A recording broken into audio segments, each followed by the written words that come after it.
கர்நாடகாவில் தேர்தல் பிரச்சார கூட்டத்தில் பேசிய மத்திய அமைச்சர் ஷோபா, தமிழகத்தை சேர்ந்தவர்கள் வந்து எங்கள் கர்நாடகா ஹோட்டலில் வெடிகுண்டுகளை வைக்கின்றனர், எங்கள் மாநிலம் மீது தாக்குதல் நடத்துகின்றனர். அவர்கள் மீது கர்நாடக மாநில அரசு எந்த நடவடிக்கையும் எடுக்கவில்லை என்றும், சிலர் வேறு இடங்களில் இருந்து வந்து பாகிஸ்தான் ஜிந்தாபாத் என்று கோஷம் போடுகின்றனர், அவர்களை தடுப்பது இல்லை என்றும் சர்ச்சை ஏற்படுத்தும் வகையில் பேசியுள்ளார்.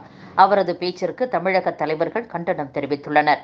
முதலமைச்சர் மு.க.ஸ்டாலின் இது பற்றி கூறும்போது, மத்திய அமைச்சர் ஷோபாவின் பொறுப்பற்ற பேச்சை வன்மையாக கண்டிக்கிறேன். இதை கூறுபவர் தேசிய புலனாய்வு பிரிவு அதிகாரியாக இருக்க வேண்டும் அல்லது ராமேஸ்வரம் கஃபே குண்டுவெடிப்புடன் நெருக்கமான தொடர்புடையவராக இருக்க வேண்டும். இத்தகைய கூற்றை கூற அவருக்கு எந்த அதிகாரமும் இல்லை என்று தெரிவித்துள்ளார். பாஜகவின் பிளவுபடுத்தும் பேச்சை தமிழர்களும் கன்னடர்களும் புறக்கணிப்பர்.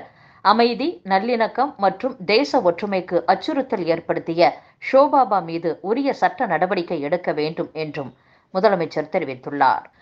அத்துடன் பிரதமர் முதல் தொண்டர்கள் வரை பாஜகவில் உள்ள அனைவரும் இத்தகைய பிரிவினைவாத அரசியலில் ஈடுபடுவதை உடனடியாக நிறுத்த வேண்டும். இந்த வெறுப்பு பேச்சை தேர்தல் கமிஷன் கவனத்தில் வைத்து உடனடியாக கடுமையான நடவடிக்கை எடுக்க வேண்டும் என்றும் முதலமைச்சர் மு.க.ஸ்டாலின் கூறியுள்ளார். தமிழகத்தில் நாடாளுமன்ற தேர்தலுக்கு பாமக உட்பட 17 பதிவு பெற்ற அரசியல் கட்சிகளுக்கு பொது சின்னம் ஒதுக்கப்பட்டுள்ளது.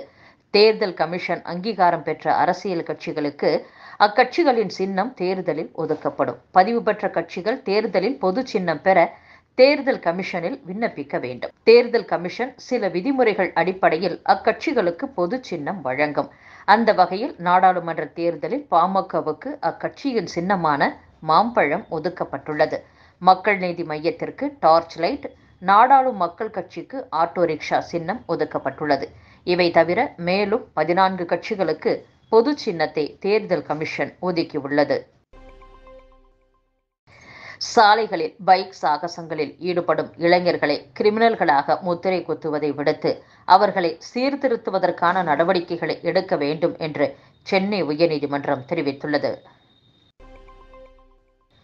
வரன்முறை செய்யப்படும் அங்கீகாரமில்லாத மனை பிரிவுகளில் OSR எனப்படும் திறந்தவெளி ஒதுக்கீட்டு நிலம் விடுவது தொடர்பான விதிகள் தளர்த்தப்பட்டுள்ளதாக தகவல் வெளியாகியுள்ளது.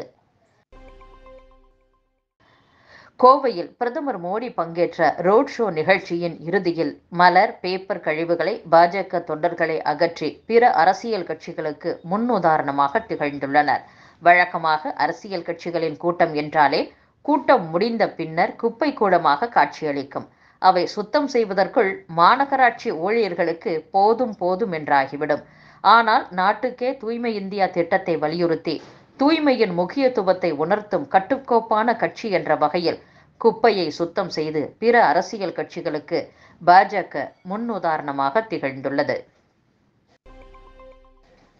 கர்நாடக ஹோட்டல் குண்டுவெடிப்பு தொடர்பாக தமிழர்கள் குறித்து மத்திய அமைச்சர் ஷோபாவின் பேச்சிற்கு தமிழகத்தில் கடும் கண்டனம் எழுந்ததை அடுத்து அவர் மன்னிப்பு கோரியுள்ளார்.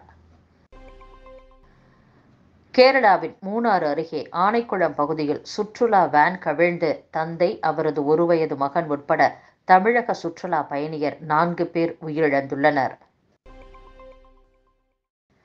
தமிழகத்தில் கர்ப்பிணியருக்கு வழங்கப்படும் முத்துலட்சுமி ரெட்டி திட்ட நிதி உதவி 5 தவணைகளுக்கு பதிலாக 3 தவணைகளில் வழங்கப்படும் என்று தமிழக அரசு அறிவித்துள்ளது. தமிழகத்தில் உள்ள 39 நாடாளுமன்ற தொகுதிகள் காலியாக உள்ள விளவங்கோடு சட்டசபை தொகுதி மற்றும் புதுச்சேரி நாடாளுமன்ற தொகுதியில் இன்று வேட்புமனு தாக்கல் துவங்கியது. வேட்பாளருடன் அதிகபட்சம் 4 பேரை மட்டுமே மனு தாக்கல் செய்யும் இடத்திற்குள் அனுமதிக்க வேண்டும் என்று தேர்தல் கமிஷன் உத்தரவிட்டுள்ளது.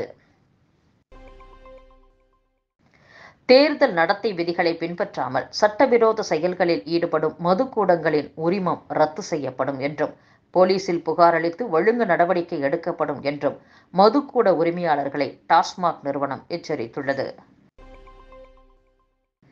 சொத்தின் உரிமையாளருக்கு தெரியாமல் மோசடியாக பதிவு செய்யப்படும் பத்திரங்களை மாவட்ட பதிவாளர்களே ரத்து செய்வது நிறுத்தி வைக்கப்பட்ட நிலையில் பத்திர ரத்துக்கு உயர்நீதிமன்றம் அனுமதி வழங்கியுள்ளது. மாணவர்கள் எண்ணிக்கை குறைவான பள்ளிகளை தற்போது மூடும் திட்டம் இல்லை என்று பள்ளிக்கல்வித்துறை தெரிவித்துள்ளது. மாவட்ட அதிகாரிகள் அதுபோன்ற நடவடிக்கையில் ஈடுபடக்கூடாது என்றும் எச்சரிக்கப்பட்டுள்ளது. தமிழகம் முழுவதும் அரசு தொடக்க நடுநிலை பள்ளிகளில் கட்டாய கல்வி உரிமை சட்டத்தின்படி நிர்ணயிக்கப்பட்ட எண்ணிக்கையை விட குறைவாக மாணவர்கள் உள்ள பள்ளிகளை மூட பள்ளிக்கல்வித்துறை திட்டமிட்டிருந்தது குறிப்பிடத்தக்கது. தவறான விளம்பரங்களை வெளியிட்டதற்காக அவமதிப்பு நோட்டீஸுக்கு பதிலளிக்க தவறிய பதஞ்சலி நிறுவனத்திற்கு கண்டனம் தெரிவித்துள்ள உச்சநீதிமன்றம் அந்நிறுவனத்தின் இணை நிறுவனர் யோகா குரு பாபா ராம்தேவ் நேரில் ஆஜராகும்படி சம்மன் அனுப்பியுள்ளது. மதுபான கொள்கை வாயிலாக ஊழலில் திளைத்த டெல்லி முதலமைச்சர் அரவிந்த் கெஜ்ரிவால் குறித்து இன்னும் பல திடுக்கிடும் உண்மைகள் விரைவில் வெளிவரும். கைதாகியுள்ள கவிதாவை திகார் கிளப்புக்கு வரவேற்கிறேன் என்று மோசடி வழக்கில் டெல்லி சிறையில் அடைக்கப்பட்டுள்ள சுகேஷ் சந்திரசேகர் கடிதம் ஒன்றில் வெளியிட்டுள்ளார்.